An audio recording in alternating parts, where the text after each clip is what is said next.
வாழ்க வையகம், வாழ்க வையகம், வாழ்க வளமுடன். ஒரு வாழ்க வேது.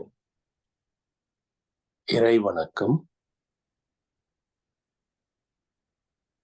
ஆதியனும் பரம்பொருள் மெய் எழுச்சி பெற்று அணுவென்ற உயிராகி அணுக்கள் கூடி மோதி இணைந்து இயங்குகின்ற நிலைமைக்கேற்ப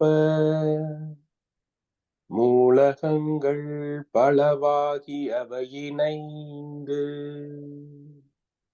பேதித்த அண்ட கோடிகளாய் மற்றும்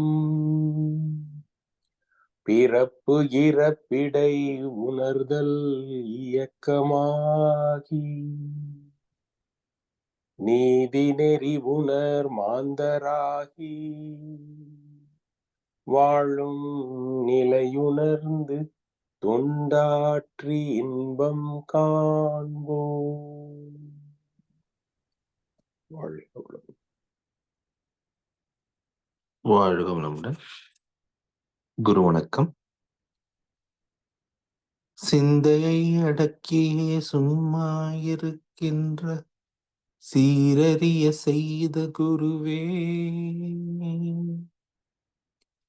அந்த நிலைதனில் அறிவு அசைவற்றிருக்க பெரும் ஆனந்தம் பொங்குதங்கே.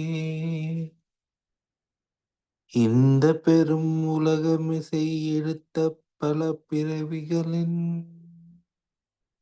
இறுதி பயனாகிய சந்தர்ப்பம் என்னை மறவாத சாந்த வாழ்வழித்தோ. என் சந்தோஷ செய்தி இதுவே, என் சந்தோஷ செய்தி இதுவே. வாழ்க வளமுடன். வாழ்க வையகம், வாழ்க வையகம், வாழ்க வளமுடன். இன்று நமக்காக அருமையானது பஞ்சபூத நவகிரக தவம் நடத்திய அருள்நெறி கார்த்திகேயன் ஐயா அவர்களை வாழ்த்துவோம். அருள்நெறி கார்த்திகேயன் ஐயா அவர்கள் வாழ்க வளமுடன். அவர்களின் அன்பு குடும்பம் வாழ்க வளமுடன். அவர்களின் உடல்நலம், பொருள் வளம், மனவளம் மற்றும் அவர்களின் ஆன்மீக தொண்டு வாழ்க வளமுடன், வாழ்க வளமுடன், வாழ்க வளமுடன். இன்றைய திருப்பாவை பாடலும் மாக்கோலமாய் விளைந்த மதியுள்ள பாடலும். வாழ்க வளமுடன். திருப்பாவை பாடல் 6. உள்ளும் சிலம்பினகான் புள்ளரையன் கோயிலில் வெள்ளை விழி சங்கின் பேரரவம் கேட்டிலையோ. பிள்ளாய் எழுந்திராய் பேய்முளை நஞ்சுண்டு கள்ளச்சகடம் களக்கழிய காலோச்சி வெள்ளத்து அரவில் துயிலமர்ந்த வித்தினை உள்ளத்து கொண்டு முனிவர்களும் யோகிகளும் மெல்ல எழுந்து அரியென்ற பேரரவம் உள்ளம் புகுந்து குளிர்ந்தேலோரெம்பாவாய். மாக்கோலமாய் விளைந்த மதிவிருந்து. மதம் உடல் பொருள் அறிவு உலகம் அறிந்தோன் சொன்ன உடை எண்ணம் வாழ்க்கை ஒழுக்கங்களே மாதம். நன்றி. வாழ்க வளமுடன். வாழ்க வளமுடன். இப்பாடல்களுக்கான விளக்கங்களை அளிக்க மூத்த பேராசிரியர் அருள்நிதி பழனிசாமி ஐயா அவர்களை அன்புடன் அழைக்கின்றோம். வாழ்க வளமுடன் ஐயா. வாழ்க வளமுடன் ஐயா. வாழ்க வையகம், வாழ்க வையகம், வாழ்க வளமுடன். குரு வாழ்க, குருவே துணை. சான்ற பெருமக்களே, திருப்பாவை பாசுரம் 6. புல்லும் சிலம்பின கான்.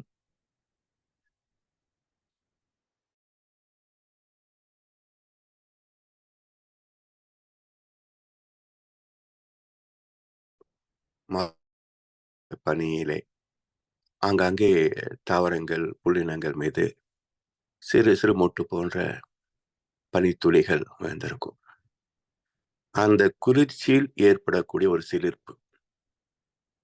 தாவரங்களை நாம் வீடுகளிலே தண்ணி ஊற்றி வளர்க்கிறோம். மழை பெய்கிற போது அதே தாவரத்துடைய அந்த சிலிர்ப்பு பார்க்கலாம். பனியில இருக்கிற போது காலை நேரத்துல பார்த்தோம்னு சொன்னா இன்னும் சற்று கூடுதலான சிலிர்ப்பை பார்க்கலாம். அப்போ தாவரங்களுக்கு மிகவும் ஏற்புடையது. அது அந்த உணர்வை பெறக்கூடிய நிலை பார்க்கின்ற போது குளிர்ந்த காற்று, பனி, நீர் உள்ள நிலை. அதைத்தான் உள்ளும் சிலம்பின சிலிர்க்கின்றன. அதை காண வேண்டும். அப்போ இந்த பாசுரத்துல ஏற்கனவே துயிலெழுந்த ஆன்மீக பயிற்சியாளர்கள் மற்றவர்களை தூயெழுப்பது போல சொற்கள் அமைந்திருக்கிறதை பார்க்கிறோம். புல்லும் சிலம்பின கான். பார்க்கலையா என்று அடுத்தவர்களை நாம் கேட்கிறோம் இல்லையா? இப்போ தான் உணர்ந்தவற்றை மற்றவர்களும் உணர வேண்டும் என்று விழித்தெழச் செய்கின்ற ஒரு பாடல். அன்பர்களே வாரீர், அறிவின் இருப்பிடம் அறிந்து இன்பமுற அன்பர்களே வாரீர். இப்ப மகரிஷி சுயமாக அவரே இறை தத்துவத்தை தவத்தின் மூலமாக அறிந்தார், அனுபவ உணர்வு பெற்றார். அதே உணர்வை மக்களும் பெற வேண்டும் என்று அன்போடும் கருணையோடும் அன்பர்களே வாரீர். எதற்காக? அறிவின் இருப்பிடம் அறிந்து இன்பமுற. துன்பமில்லாத சுகமான வாழ்க்கை வாழ்வதற்கான வழியை நான் அறிந்திருக்கின்றேன், உங்களுக்கும் சொல்லுகின்றேன், வாருங்கள் என்று அழைப்பது போல இங்கே ஏற்கனவே துயிலெழுந்து பாவை நோன்பை நோற்றிக்கொண்டு பெருமாளின் பாசுரங்களை பாடி வலம் வருகின்ற பெண்கள் இன்னும் உறங்கிக் கொண்டிருக்கின்ற பெண்களை எழுப்புவது போல அமைந்திருக்கிறது இந்த பாடல். புல்லும் சிலம்பின கான். புல்லறையன் கோயிலில் பெருமாள் கோவிலிலே வெள்ளை விலை சங்கின் பேரரவம் கேட்டிலையோ. வெண்மை நிறமான சங்கு. பெருமாள் கோவிலிலே திருப்பள்ளி எழுச்சி செய்கின்ற போது சங்கு ஓசை எழுப்புவார்கள். நம்முடைய பகுதிகளிலே கோவில்களிலே ஒலிபெருக்கி வச்சிருப்பாங்க. அந்த ஒலிபெருக்கையிலே பெருமாளின் பக்தி பாடல்களை ஒளிபரப்புவார்கள். அந்த ஓசையை கேட்டுடனாவது நாம் எழுந்து கோவிலுக்கு செல்ல வேண்டும் என்ற அறிவிப்பு தான் அந்த பாடல் ஓசை. அதுபோல அன்றைக்கு சங்கு ஓசை, இன்றைக்கு ஒலிபெருக்கின் ஓசை. வெள்ளை விழி சங்கின் பேரரவம் கேட்டிலையோ. விழி தரச் செய்கின்ற அந்த ஓசையை நீ கேட்கவில்லையா? பிள்ளாய் எழுந்திராய். பேமுளை நஞ்சுண்டு கள்ளச்சகடம் கலக்கழிய காலோச்சி. அதாவது கண்ணன் பிறந்த போது அவனால் கம்சனுடைய உயிருக்கு ஆபத்து, கம்சன் அழிந்து போவான் என்று ஜோதிடர்கள் சொன்னதன் பேரில் தான் வசுதேவன் வைதேகியை சிறையிலே அடைத்து வைத்திருந்தான். சிறையிலே பிறந்த குழந்தையை யசோதைக்கு இரவோடு இரவாக யோசேப்பு நிலத்திற்கு எடுத்து செல்கிறார்கள். அதன் பிறகும் அங்கு யசோதின் வீட்டில் கண்ணன் வளர்கிறான் என்று கேள்விப்பட்ட கம்சன் போதனை என்ற ஒரு அரக்கையை அனுப்பி அவள் சுரக்கின்ற பால் விசப்பாலை தந்து கண்ணனை குழந்தை பருவத்திலேயே கொன்று விடும்படி அனுப்புகின்றான்.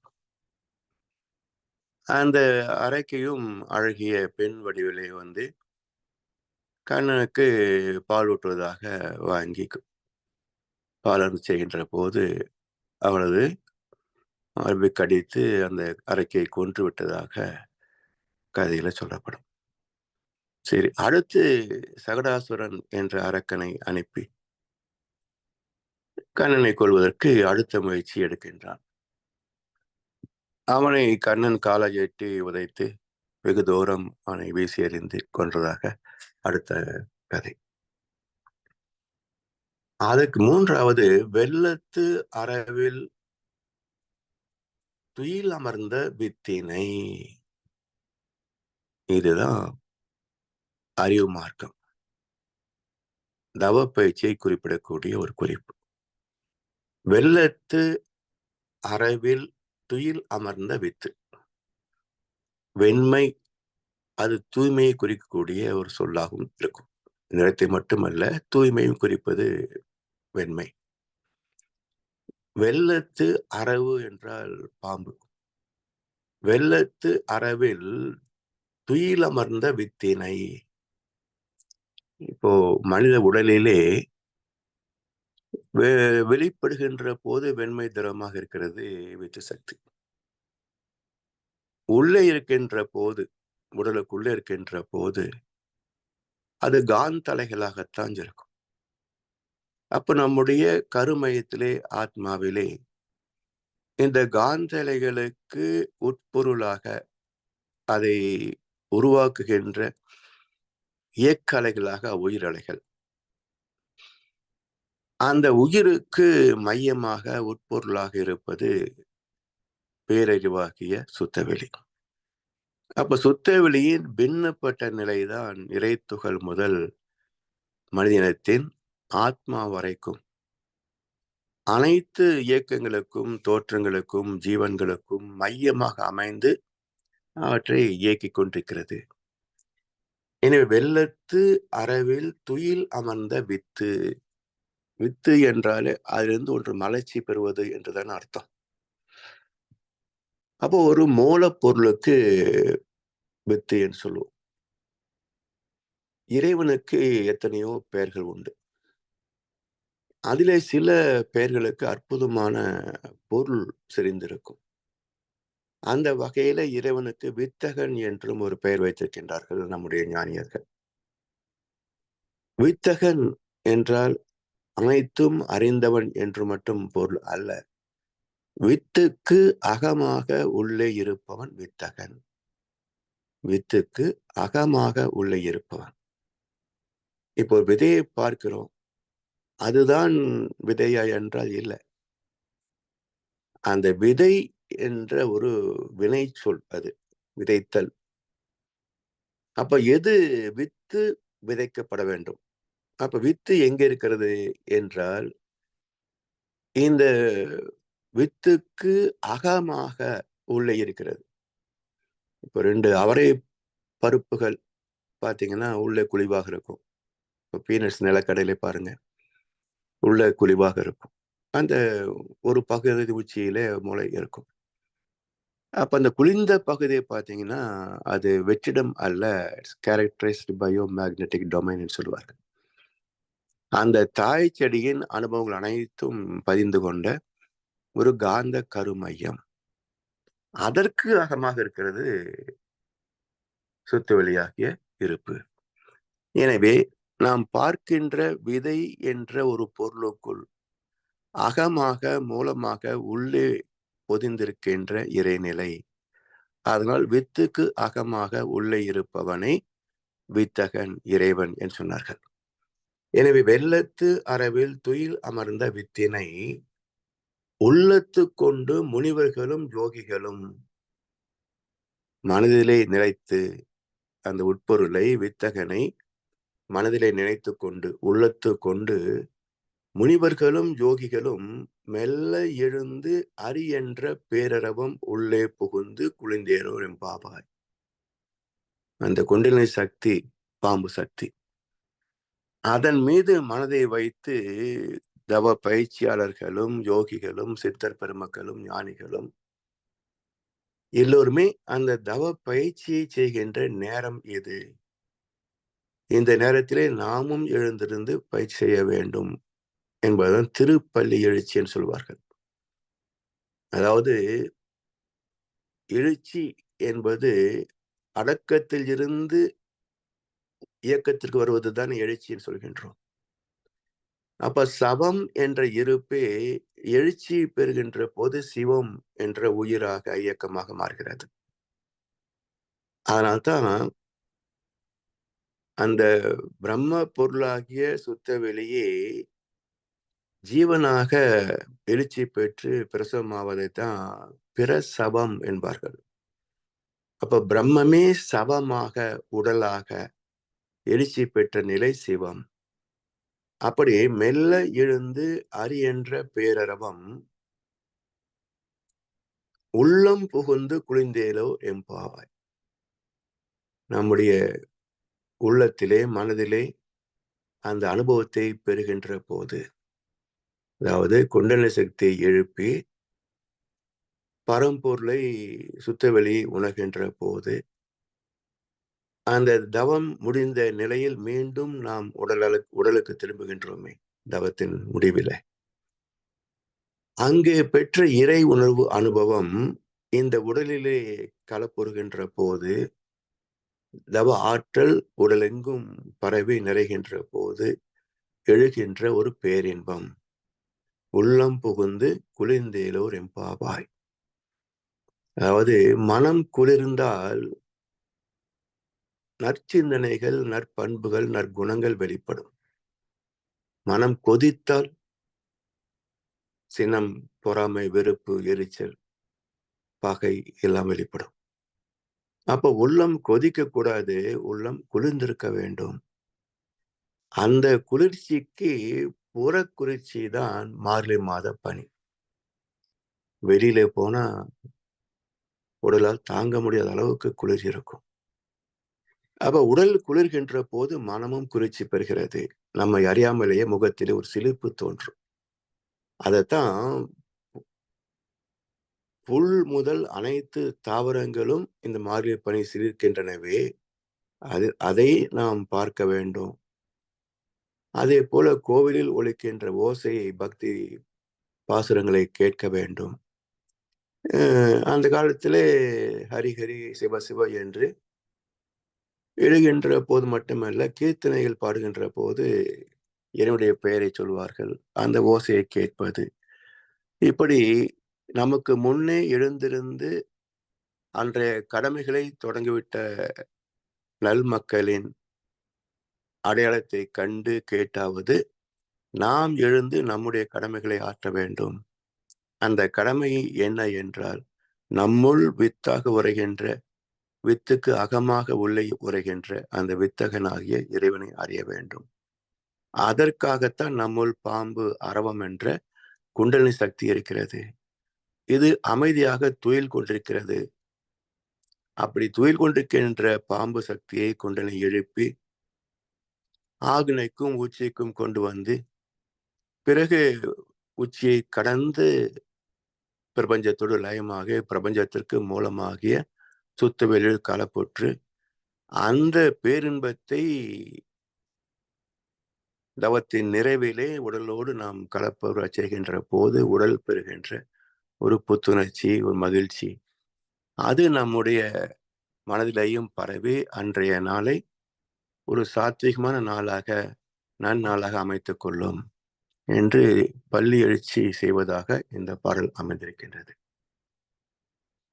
அடுத்து மாக்கோலமாய் விளைந்த மதிவிருந்து மதம் என்ற தலைப்பு.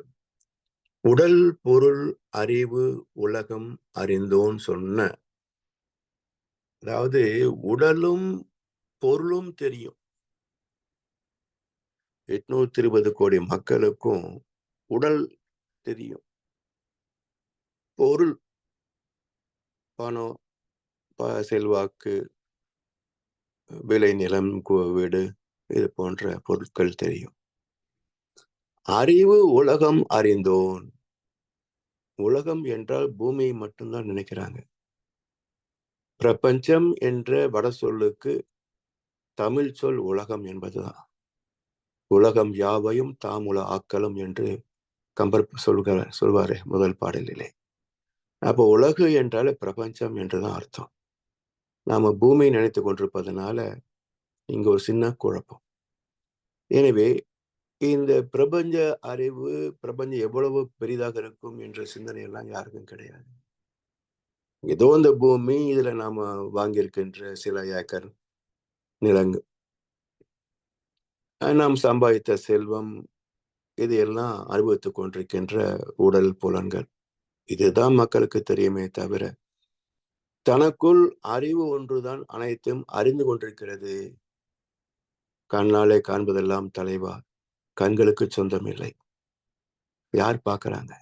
கண்கள் மூலமாக அறிவுதான் பார்க்கிறதே தவிர கண்கள் பார்ப்பதில்லை. எனவே இந்த புலன்கள் மூலமாக எது காண்கிறது, மனதின் மூலமாக எது நம்மை வாழ வைத்துக் கொண்டிருக்கிறது என்ற உட்பொருள் ஆராய்ச்சி எல்லாம் மக்கள் செய்வது இல்லை. அதை ஆய்ந்தவர்கள் யார்? ஆன்றோர் பெருமக்களும் சான்றோர் பெருமக்களும், யோகி, சித்தர், ஞானி என்று சொல்றாங்களே அவர்கள். எனவே உடல் பொருள் மட்டும் அல்ல, அறிவு உலகம் அறிந்தோன் சொன்ன உடை எண்ணம் வாழ்க்கை ஒழுக்கங்களே மதம். உடை எண்ணம் வாழ்க்கை. இப்போ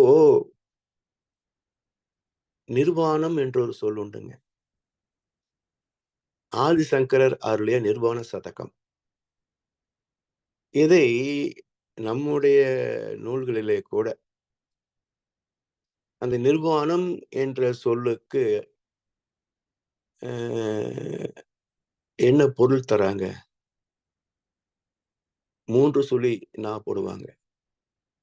3 சுழி நா போட்டா அது உடல் நிர்வாணம். 2 சுழி நா போட்டா தான் அது நிர்வாணம், ஆத்ம பக்குவத்தை குறிக்கும். இது புரியாம தான் நீங்க ஜெயின மதத்திலே பாத்தீங்கன்னா, ஜெயின் ஸ்வேதாம்பர், ஜெயின் திகம்பர் என்று 2 பிரிவு இருக்கு. அது என்ன வித்தியாசம் என்றால், ஒன்று நிர்வாணமாக இருக்கும், ஆடையின்றி மகாவீரர் நிர்வாணமாக இருப்பார். இன்னொன்றில அது வெக்கப்படும் இல்லையா, ஆடை இல்லாமல் நிர்வாணம் வெக்கம் இல்லையா, அதனால அந்த நிர்வாணத்தை உங்களால் ஏற்றுக்கொள்ள முடியல. அப்ப மெலிதான ஒரு ஆடை மேலே போர்த்தி, இது எங்களுடைய மகாவீரர் என்று சொல்லி ஒரு குரூப். அப்போ ஆடையின்றி வணங்குவது ஒரு பிரிவு, ஆடையோடு வணங்குவது இன்னொரு பிரிவு. இதுல இன்னொரு கூத்து என்னன்னு பாத்தீங்கன்னா, இந்த ரிஷிகேஷ், ஹரித்வார் என்ற இமயமலை பகுதியிலெல்லாம் நிர்வாண சாமியார்கள் உண்டு. அவங்க ஆடை அணிய மாட்டாங்களாமா. இவங்க எப்படி புரிஞ்சுக்கிட்டாங்க? நிர்வாணத்திற்கும் பேதம் தெரியாத அரைவேக்காடுகள். இப்ப அவங்க இந்த கும்பமேளா நிகழ்ச்சி நடக்கும் வட இந்தியால. அப்ப இந்த நிர்வாண சாமியார்கள் வந்து குளிக்க வருவாங்க. அப்ப பாத்தீங்கன்னா ஒருத்தருக்கு இடிச்சுக்கிட்டு ஒரு கூட்டமா போவாங்க. ஏன்? நீ அறிவுல தெளிப்பட்டு இருந்தா தனித்தனி போக வேண்டியது தானே? அப்ப உனக்குள்ள வெக்கம் இருக்குல்ல, நிர்வாணமாக இருக்கமே வெக்கம் இருக்குல்ல. அப்போ இந்த சொல்லுக்கு பொருள் என்ன என்றால், ஆடையின்றி தெரிவது ஞானம் அல்ல, அது அவமானம். அனைத்தையும் அறிந்து இந்த பிரபஞ்சம் என்ற வானம் என்ற கோடிக்கணக்கான பேதங்கள் உள்ள இந்த உலகம், இந்த உலகத்தை கடந்த பேதங்களை கடந்த மனப்பக்குவமே ஞானம். அதான் நிர்வாணம். 2 சொல்லினா. அதத்தான் வள்ளல் பெருமான் என்ன சொல்றாரு? வானத்தின் மீது மயிலடக் கண்டேன், மயில் குயில் ஆச்சுதடி சகியே என்பார். இப்ப வானத்தின் மீது மயில் அடக் கண்டேன். மயில் எப்படி இருக்கும்? அத்தனை பறவைகளிலும் மிக அழகு வாய்ந்த ஒரு பறவை என்றால் மயில் தானே. அப்போ காரணம் என்ன? வண்ணமயமான பறவை. அதனுடைய பச்சைக்கு உதாரணம் சொல்ல முடியாது. மயில் பச்சை என்றுதான் சொல்லுவாங்க. அதாவது பச்சையும் வெளிர் நிறமும் கலந்த ஒரு பச்சை நிறம். அதே போல நீளத்தையும் அதே போலதான். அதே போல அதனுடைய சிறகுகள், கொண்டை, இப்படி பார்த்தீங்கன்னா ஒரு பல வண்ணங்கள் இணைந்த ஒரு பறவை தான் மயில். அது போல பல நிறங்களில், பல அளவுகளில், தோற்றங்களாக, இயக்கங்களாக இந்த பூமியிலே பல வகை ஜீவராசிகளாக எண்ணற்ற பேதங்களோடு ஒன்று போல் இன்னொன்று இருப்பதில்லை. எண்ணற்ற பேதங்களோடு இருப்பது இந்த பிரபஞ்சம், உலகம். இந்த பேதங்களை கடந்த நிலை, பேதங்களை கடந்த நிலை, அறிஞனுக்கும் மூடனுக்கும், செல்வந்தனுக்கும் பிச்சைக்காரனுக்கும் வேதம் காணாமல் எல்லாரிடத்திலையும் பிரம்மத்தை காணக்கூடிய பக்குவம், வேதம் கடந்த நிலை தான் நிர்வாணம். வேதங்கள் கடந்த நிலை நிர்வாணம். 3 சொல்லி நான் போட்டா உடல் நிர்வாணம். சோ ஆடையின்றி பிறந்தோமே, அது நிர்வாணம். ஆனா வளர்கின்ற காலத்துல ஆடை அணிவதுதான் ஞானிகளுக்கும் அழகே தவிர, நான் ஞானியாகிவிட்டேன் அதனால் எனக்கு ஆடை தேவையில்லை என்பது அரைகுறை விளக்கம். ஏனென்றால் இந்த ஆடைக்குள் ஒளிந்திருக்கின்ற ஒரு தத்துவம் இருக்குங்க. அது இன்னும் விரிவான விளக்கம் எல்லாம் இருக்கு. எனவே நம்முடைய ஆத்மாவை போர்த்திருக்கின்ற பொருள், புகழ், செல்வாக்கு, புலன் இன்பம் சார்ந்த பதிவுகளே ஆடை. அதை நீக்கிவிட்டால் அது நிர்வாணம். அப்போ உடை, எண்ணம், வாழ்க்கை, ஒழுக்கங்களே மதம். அப்போ வேதம் காண்கின்ற இந்த உலக வாழ்க்கை, மனித வாழ்க்கையிலிருந்து வேதம் கடந்த நிர்வாண நிலைக்கு உயர்த்துகின்ற ஒரு சாதனை மார்க்கம், அதான் மதம் என்ற ஒரு ஆன்மீக மார்க்கம். அப்ப மதங்களின் நோக்கம் என்ன? இறை உணர்வு, அதன் வெளிப்பாடாக அறம் சார்ந்து வாழ்கின்ற ஒழுக்கம். இந்த இரண்டும் தான் எல்லா மதங்களின் அடிப்படை கோட்பாடுகள் என்று மகர்ஷி இந்த கவிதையில விளக்கியிருக்கின்றாங்க. உண்மையான பொருள் உணர்ந்து நம்மை செம்மைப்படுத்திக் கொள்வோம் என்று சொல்லி வாய்ப்பளித்த அனைவருக்கும் நன்றி பாராட்டி இன்றைய விளக்கத்தை நிறைவு செய்கின்றோம். வாழ்க வளமுடன்.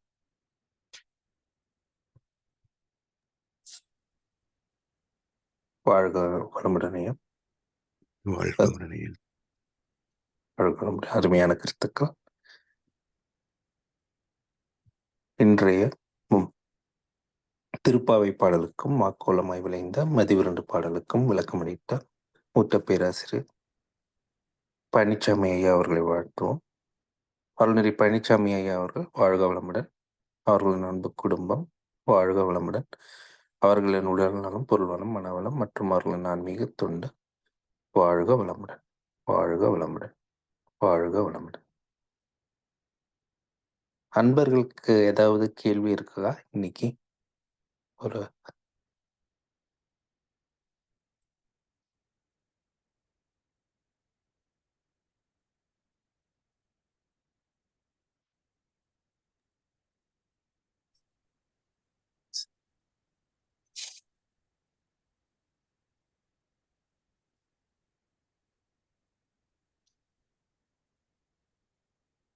வாழ்க வளமுடன். அப்படி இருந்துச்சுன்னா நாளைக்கும் சிந்தித்து கேட்கலாம்.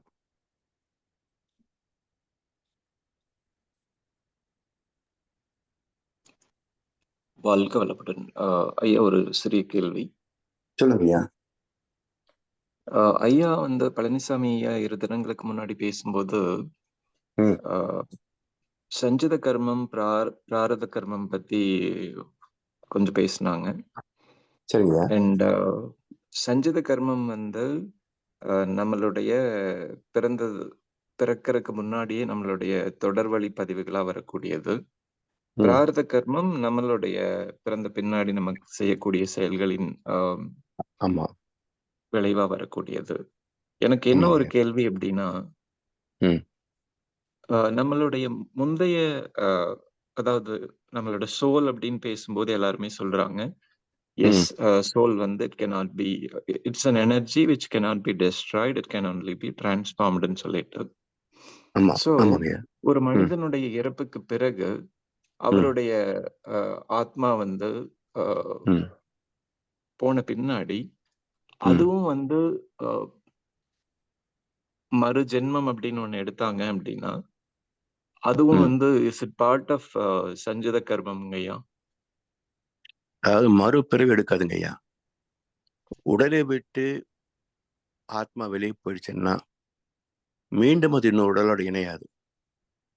அப்படி இணையணும்னு சொன்னாக்க, இந்த ஆத்மா உடலை விட்டு போன பிறகு, அது எங்கே போகிறது? இல்லையா? அந்த ஒரு விளக்கம் நமக்கு ஞானிகள் தான் சொல்லியிருக்கிறாங்க. 4 நிலைகளிலே ஆத்மா வந்து தங்குகிறது அப்படின்றாங்க.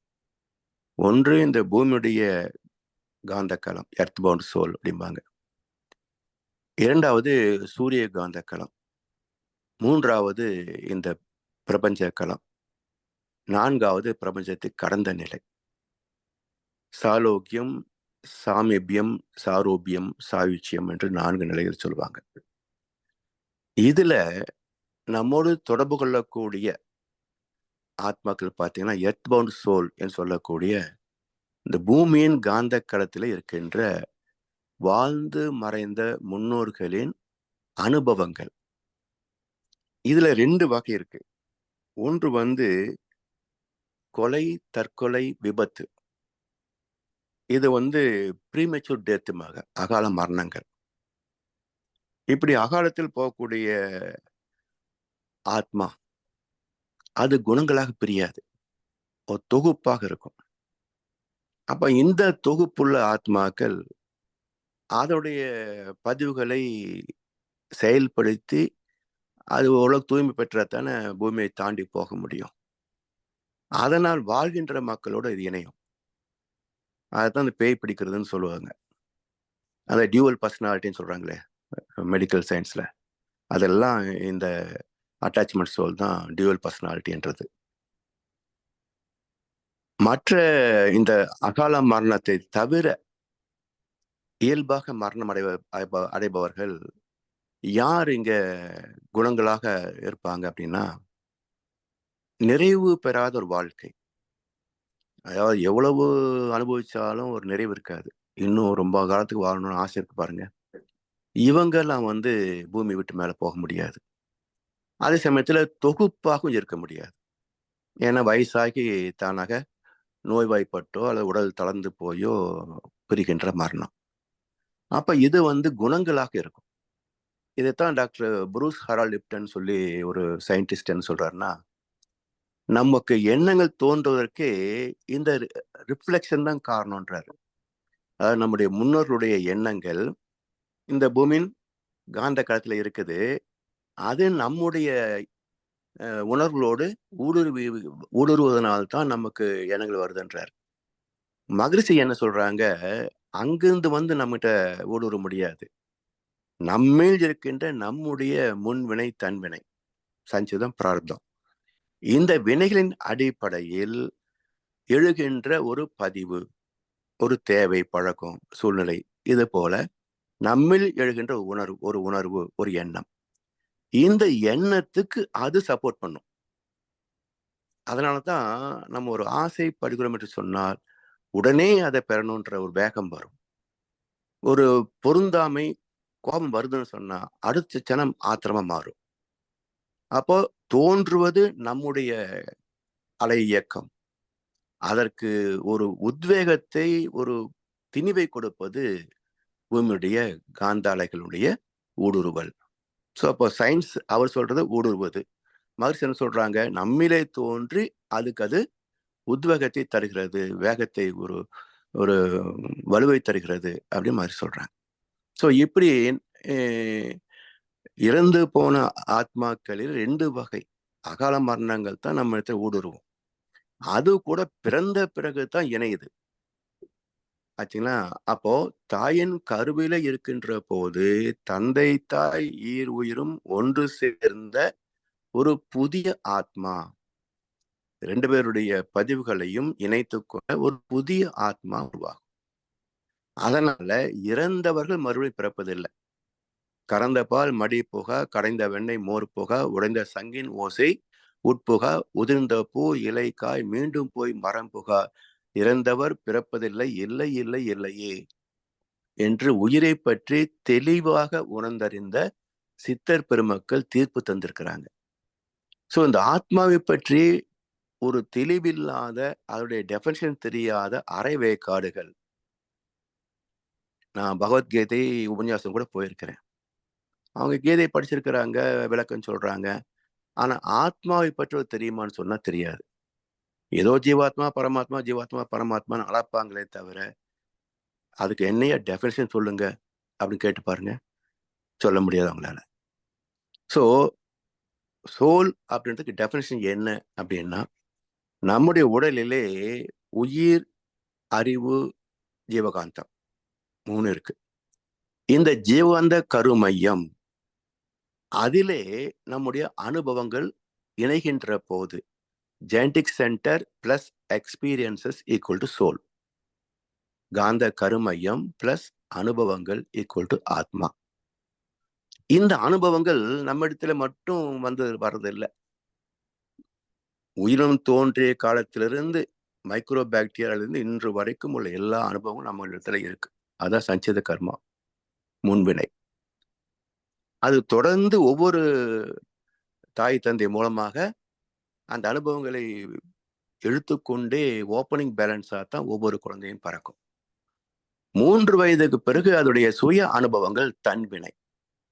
இதை பொறுத்துதான் பின்வினை என்ற ஆகம கர்மாவுக்கான எண்ணங்கள் தோற்றுவிக்கின்றன. இது ஆத்மாவுடைய பயணம். எனவே இதை புரியாதவர்கள், ஆத்மாவை பற்றிய தெளிவில்லாதவர்கள் தான் இந்த பித்ரு தோஷம், என்னது சர்ப்ப தோஷம், அதுக்கு இந்த தோஷம் அந்த தோஷம், 7 தலைமுறை தோஷம், இந்த மந்திரம் சொன்னா 7 தலைமுறை பாவங்களும் போயிடும், இந்த பரிகாரம் பண்ணா எந்த பாவங்கள் போயிடும், ஒன்றும் போகாது. Characterisation will never be Erased.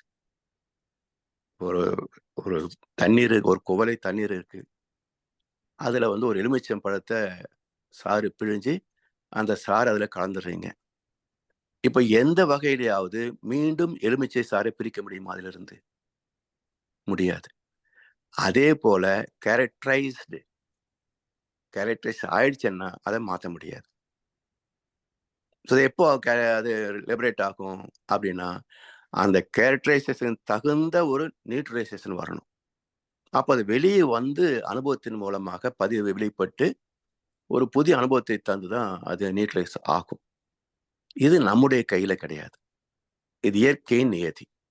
So எந்த காலத்தில் எந்த ஒரு பதிவு வெளிப்பட்டு அதற்கு தகுந்த விளைவை தந்து அது நியூட்ரலைஸ் ஆகணும் அப்படின்ற அந்த விதியை எப்படி நிச்சயிக்கிறது அப்படின்றத கண்டெடுத்தது வேதங்கள் அல்ல, இதிகாசங்கள் அல்ல, புராணங்கள் அல்ல, உபனிஷத்துக்கள் அல்ல. இந்த தத்துவத்தை முதல் அறிவித்த மகான் வள்ளுவ பெருந்தகை. பொருள் கருவி காலம் வினை இடனொடு 5 இருள் தீர என்னை செயல். வள்ளுவருக்கு பிறகு அதே கருத்தை முழுமைப்படுத்திய மகான் வேதத்திரி மகரிஷி. செய்யும் தொழில் வளம் நோக்கம் காலம் இடம் ஒக்கவே சீர்விளைவாய் காந்த வழி திகழும் அருளாற்றலே. வையகத்தில் வாழ்வோர்க்கு இன்பம் துன்பம் அமைதியும் வானுணர்வாம் பேரின்பம் துய்ப்பதுணர்ந்து ஒய்குவோம் என்று அந்த 5 அம்சங்களின் அடிப்படையில் பதிந்த ஒரு பதிவு. அதுவே நமக்கு இன்ப துன்ப அமைதி பேரின்ப அனுபவங்களை தருகிறது. எப்படி என்றால், சீர்விளைவாய் காந்த வழி திகழும் அருளாற்றலே. நம்முடைய காந்த களமாகிய ஆத்மாவாகிய இந்த ஜீவாந்தத்திலேயே தான் பதிவுகளாகி அது தொடர்ந்து வெளிப்பட்டு அனுபவங்களை தருகிறது அப்படின்னு தெளிவான விளக்கத்தை மகிழ்ச்சி கொடுத்திருக்கின்றாங்க. அதனால் இது புரியாதவர்கள், ஆத்மான்னு என்னன்னு தெரியாதவங்க தான் மக்களை குழப்பிக்கிட்டு இருக்கிறாங்க. அது மட்டுமல்ல, ஆத்மாவுக்கு தனித்த உணர்வுகள் கிடையாது. இவங்க சொல்றாங்க இல்லையா, அப்பாவுடைய ஆத்மா, அம்மாவுடைய ஆத்மா, நீ பிண்டம் வைக்கலைன்னா உங்களுக்கு கோபம் வந்துடும், உங்களுக்கு சபிச்சிருவாங்க. ஏப்பா, ஒரு வாய் சோறு போடலைன்னு சபிச்ச நீ எல்லாம் ஒரு அப்பா அம்மாவா? உண்மையிலே தாய் தந்தை என்பவர்கள் யார் என்றால், நமக்கு உதவி செய்யறாங்களோ செய்யலையோ, தன்னுடைய குழந்தைகளை சபிக்காதவர்களே உண்மையான தாய் தந்தையர். அப்படி நாசமா போனவங்க எனக்கு கவனிக்கலையேன்னு நினைச்சான்னா அவன் உண்மையான தாய் தந்தையே கிடையாது. தாய் தந்தைனா அந்த அன்பு கருணைன்னு சொல்றமே, தாயினுடைய அன்பு கருணை சொல்றமே, அதுக்கு அருகதை அற்றவன் அர்த்தம். எனவே இருக்கிறவங்களுக்கே இந்த இலக்கணம் என்ற போது செத்து போனவருக்கு எங்கே இலக்கணம் வரும்? அது மட்டுமே இல்லை, இதுக்கு என்ன ப்ரூஃப்னு பாருங்க. ஏன் ஆத்மாவுக்கு விருப்பு வெறுப்பு கிடையாதுன்னு சொல்றேன் பாருங்க. செத்து போனவங்க கூட்டம். இப்ப நமக்குள்ள ஆத்மா இருக்கு. இப்ப நமக்குள் இருக்கின்ற ஆத்மாவுக்கு உணர்வு இருக்குது, அது தெரிஞ்சுக்குது என்ற ஒரு கருத்து வச்சுக்கங்களேன். அப்படி என்றால் ஆத்மா இன்பத்தை தூய்க்க விரும்புமா அல்லது துன்பத்தை அனுபவிக்க விரும்புமா? யோசிச்சு பாருங்க. இப்ப நமக்கு கஷ்டம் வந்தா வெறுக்கிறோமா, இல்லை நன்மை வந்தா வெறுக்கிறோமா? கஷ்டம் வந்தா தானே. அப்ப ஆத்மாவுக்கு உணர்வுகள் உண்டு என்றால் தன்னில் இருக்கின்ற தீய பதிவுகளை அமைக்க வைத்து விட்டு, எப்படி நம்ம பிடிக்காத சட்டைய உள்ள வச்சுட்டு பிடிச்ச சட்டையை எடுத்து போட்டுக்கிறோமோ, அது போல ஆத்மாவுக்கு விருப்பு வெறுப்பு உண்டு என்றால் தனக்கு பிடிக்காத துன்பங்களை உள்ளே அமைக்க வைத்து விட்டு தனக்கு பிடித்தமான புண்ணியத்தை மட்டும் அனுபவிக்கலாம் இல்லையா? அப்படி நடக்குதா? அப்போ உடல் படுகின்ற துக்கத்திற்கும் உடல் தூய்க்கின்ற மகிழ்ச்சிக்கும் ஆத்மா சம்பந்தப்படுவதில்லை. அப்ப நமக்குள் இருக்கின்ற ஆத்மாவே ஒரு அப்சர்வரா தான் இருக்க தவிர பார்ட்டிசிபென்ட் இல்லை. ஒரு பார்வையாளனாகத்தான் இருக்கிறதே தவிர நம்முடைய சுகதுக்கத்திலே பங்கு கொள்வது இல்லை. விருப்பு வெறுப்பு அதுக்கு கிடையாது. அப்போ நமக்குள் வாழ்கின்ற காலத்திலேயே ஆத்மாவுக்கு சுகதுக்கம் இல்லை என்றால் செத்து போன பிறகு எப்படிங்க வரும்? இருக்கிற காலத்திலேயே கொடுக்கலன்னு சொன்னா நீ செத்தா கூட வரமாட்டேன்னு போயிடுறான். செத்ததுக்கு அப்புறம் நமக்கு அதுக்கு என்னங்க சம்பந்தம்? அப்பா ஆத்மா, அண்ணா ஆத்மா, தம்பி ஆத்மா, அம்மா ஆத்மான்ட்டு அப்படியெல்லாம் ஒண்ணும் கிடையாதுங்க. விலங்குகளுக்கு உறவு நட்பு உண்டா? சொல்லுங்க. அங்கிருந்தா நமக்கு ஆத்மா வந்துச்சு. விலங்குகளுக்கு தாய் தந்தை எல்லாம் இருக்கா? அப்படிலாம் கிடையாது. பிறப்புக்கு ஒரு ஆண் பெண் சேர்க்கையை தவிர உறவு என்று இருக்காங்க. அங்கிருந்து நாம் வந்திருக்கிறோம். அது மட்டுமில்ல, இந்த ஆத்மா செத்து போனா அதுதான் பிறக்குதும்பான். இதை சொன்னவனும் கேட்டவனும் ஒரு அப்பா அம்மாவுக்கு பிறந்தவன் ஏன் மறந்துட்டான்? நீ அமானுஷமா பிறந்த இல்ல இது அப்பாவுடைய உறவு இல்லாமல் அம்மா கருவானாங்களா? நீ பிறந்த சேர்க்கையில் தானே. அப்புறம் எப்படி முட்டாள்தனமா சொல்ற எங்கேயோ இருந்த ஆத்மா உள்ள வருதுன்னு? இன்னும் சிம்பிளா சொல்ல போனா பாருங்க, இப்போ ஒரு பலூன் எடுத்துக்கங்க. நாம ஊதுறோம். நம்ம ஊதக்கூடிய காற்று கார்பன் டை ஆக்சைடு. அந்த நிரப்பிய பலூனை ஒரு நூல்ல கட்டிருங்க. இன்னொரு பலூன் எடுத்து ஹைட்ரோஜன் கேஸ் நிரப்புங்க. இப்போ இந்த 2 பலூனும் தனித்தனியாக நூலால் கட்டிட்டு நீங்க விட்டுட்டீங்கன்னா கார்பன் டை ஆக்சைடு பலூன் கீழ் நோக்கியே போகும். ஃபர்ஸ்ட் ஃப்ளோர்ல விட்டீங்கன்னா தரையில விழுகும், நகர்ந்து போச்சுன்னா கிரவுண்ட் ஃப்ளோர்ல விழுகும், குளிர் இருந்தா இன்னும் அதுல போய் விழுகும். கீழ் நோக்கியே போகும் கார்பன் டை ஆக்சைடு நிரப்பிய பலூன். ஹைட்ரோஜன் நிரப்பிய பலூன் கை நழுவுச்சுன்னா திரும்ப கிடைக்குமா உங்களுக்கு? கிடைக்கவே கிடைக்காது. ஏன்? Specific gravity differs. இதுல அணுக்கள் திணிவு அதிகம், அதுல ஹைட்ரோஜன் மட்டுமே, அணுக்கள் திணிவு இல்லை. அப்ப லேசானது மேல் நோக்கி பறந்து போச்சுன்னா திரும்ப வருவது இல்லை. இந்த ஹைட்ரோஜனை விட பல லட்சம் மடங்கு நுட்பமானது, நுணுகுமையானது, லேசானது ஆத்மா. அப்ப ஏன் ஆத்மா பூமியில் நிக்குது என்றால் ஆசா பாசங்கள் பந்தங்கள் அதிகமா இருந்தா அது பூமியுடைய காலத்தோட நிற்கும். அந்த பதிவுகள் குறைஞ்சு போச்சுன்னு சொன்னா அது அடுத்த நிலைக்கு போயிடும், மேல போயிடும், திரும்பி வராது. இதுதாங்க ஆத்மா பற்றிய சுருக்கமான விளக்கம். ரொம்ப நன்றிங்கய்யா. நிறைய குழப்பமான கருத்துக்கள் இருக்கிறதுனால தெளிவில்லாம இருந்ததுங்கய்யா. ஆமா. நீங்க இப்ப கொடுத்த எக்ஸாம்பிள் வந்து ரொம்ப தெளிவா இருந்ததுங்கய்யா.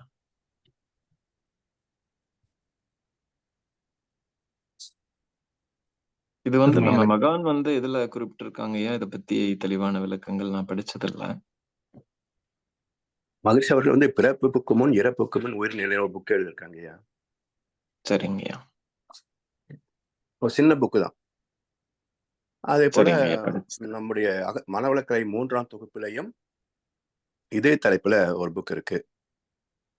இப்போ நான் சொன்னதுல ஆத்மாவை பற்றி அறிவியல் விளக்கம்னு நானே ஒரு புக் போட்டிருக்கேன். 200 பக்கத்துல ஒரு பல விஷயங்கள் எழுதியிருக்கேன். அது உங்களுக்கு வேணா பிடிஎஃப் அனுப்பி வைக்கிறேன். உங்களோட ஐடியா அனுப்புனீங்கன்னா சரிங்கய்யா. வாட்ஸ்அப்ல உங்களுக்கு வந்து நான் அந்த ஆத்மாவை பற்றிய அறிவியல் விளக்கம் ஒரு முழுமையான விளக்கம் இருக்கும். அது உங்களுக்கு பிடிஎஃப் அனுப்பி வைக்கிறேன், படிச்சுக்கலாம். ஐயா, உங்களுடைய நம்பர் எங்கிட்ட இல்லைங்கய்யா, அது சொல்றீங்களா? 98940 சரிங்கய்யா. 30153. 30153. சரிங்கய்யா, நான் தொடர்பு கொள்றேங்கய்யா. நன்றி. வாட்ஸ்அப் பண்ணுங்க, நான் உங்களுக்கு அனுப்பி வச்சிடறேன். ரொம்ப நன்றிங்கய்யா. வாழ்க வளமுடன். நன்றிம்மா, வாழ்க வளமுடன். வாழ்க வளமுடன். அருமையான கருத்து. வாழ்க வளமுடன். நன்றி. பாடல் பாடி நிறைவு செய்யும் தருணம். வேதாற்றிய பாடல் மற்றும் பிரம்மஞான கவி பாடல் பாட பிரதீப் துரை ஐயா அவர்களை அன்புடன் அழைக்கின்றோம். வாழ்க வளமுடன். வாழ்க வையகம், வாழ்க வையகம், வாழ்க வளமுடன். வேதாத்திரி பாடல்.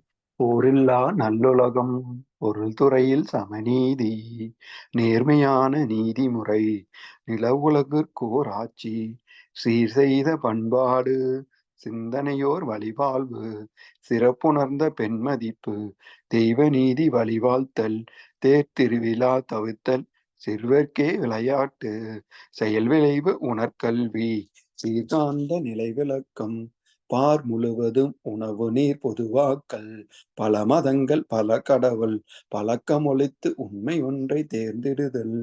வாழ்க வளமுடன். பிரம்மஞான கவி. இறைவெளியே தன்னிருக்க சூழ்ந்தழுத்தும் ஆற்றல், சூழ்ந்தழுத்தும் ஆற்றல், இதன் திணிவு மடிபுவில சுழலும் நுண்பின்னாம், இதன் திணிவு மடிபுவில சுழலும் நுண்பின்னாம், நிறைவெளியில் விண் சுழல நெருக்குகின்ற உரசல், நெருக்குகின்ற உரசல், நிலைவெளியில் எழுப்புகின்ற நீரலைகள் காந்தமாம், நிலைவெளியில் எழுப்புகின்ற நீரலைகள் காந்தமாம், மறைபொருளாம் காந்தம் தன் மாத்திரைகள் ஐவகை, தன் மாத்திரைகள் ஐவகை, மலைக்காதீர் விண் கூட்டம் மாபூதம் ஐந்துமாம், மலைக்காதீர் விண் கூட்டம் மாபூதம் ஐந்துமாம், முறையாய் அக்காந்த அலை மனமாம் உயிர் உடல்களில், மனமாம் உயிர் உடல்களில், மதி உயர்ந்து உண்மை பெறமா பிரம்ம ஞானமாம், மதி உயர்ந்து உண்மை பெறமா பிரம்ம ஞானமாம். வாழ்க வளமுடன். வாழ்க வளமுடன். உலக நல வாழ்த்து. உலகமெல்லாம் பருவமழை ஒத்தபடி பெய்யட்டும், உழவரெல்லாம் தானியத்தை ஒப்புடனே பெருக்கட்டும், பல தொழில்கள் புரிகின்ற பாட்டாளி உயரட்டும், பகுத்துணர்வில் தொகுத்துணர்வு பண்பாட்டை உயர்த்தட்டும், கலகங்கள் போட்டி பகை கடந்து ஆட்சி நடக்கட்டும், கல்லாமை கடன் வறுமை கலங்கங்கள் மறையட்டும், நலவாழ்வை அளிக்கும் மெஞ்ஞான ஒளி வீசட்டும், நம் கடமை அறவாழ்வின் நாட்டத்தே சிறக்கட்டும், நம் கடமை அறவாழ்வின் நாட்டத்தே சிறக்கட்டும். வாழ்க வையகம், வாழ்க வையகம், வாழ்க வளமுடன்.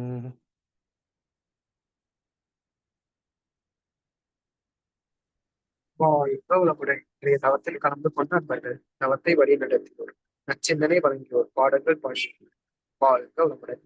அருளின் குடும்பம் உடல் நலம், மனவளம், உள்வளம், நட்புண்டு, ஆன்மீக தொண்டு, வாழ்க வளமுடன், வாழ்க வளமுடன், வாழ்க வளமுடன். இத்துடன் இளைய காலையில உண்மைகள் மகிழ்வோடும் இதில்வோடும் ஏன் இழிவு பெறுகின்றன. நம் அனைவரையும் எப்பொழுதும் சூழ்ந்திருந்து நம்மை இந்த இறைநிலை உணர்பயணத்திலே சிறந்த முறையிலே வழிநடத்தட்டும் என அனைவரையும் வாழ்த்தி வணங்கி நன்றி கூறி அமைகிறோம். வாழ்க வையகம், வாழ்க வையகம், வாழ்க வளமுடன்.